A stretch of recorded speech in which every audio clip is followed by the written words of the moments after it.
I get asked all the time, what's the fastest and easiest way of putting on a duvet? And after years and years of styling beds, I've seen online the many ways of putting your duvet on, rolling it up like a piece of sushi, or practically doing yoga on your bed in order to get it on.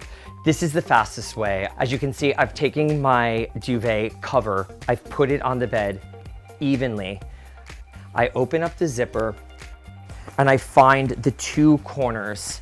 I like to keep the tag on the bottom right-hand corner so that I know that I'm always putting it in the right way. So what I do is I grab one corner here, and then I will follow the corner up the edge. Now, this is where it gets a little messy, but don't worry about it.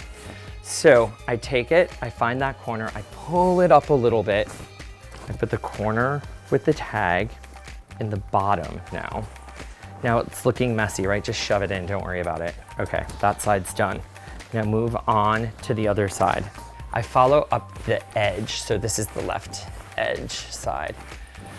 Here we go, it's in the corner, pull it. Put this corner in the bottom left-hand corner. I'm gonna follow that bottom piece all along now till I get to the other side. I have this corner, I'm gonna grab this corner, and now I'm just gonna go. All right. Zipper it up. Put it down on both ends. I like to fold the duvet into thirds. It makes it nice and easy when it's a chilly night just to go right underneath the covers. That's what I would say is the easiest way of putting on a duvet.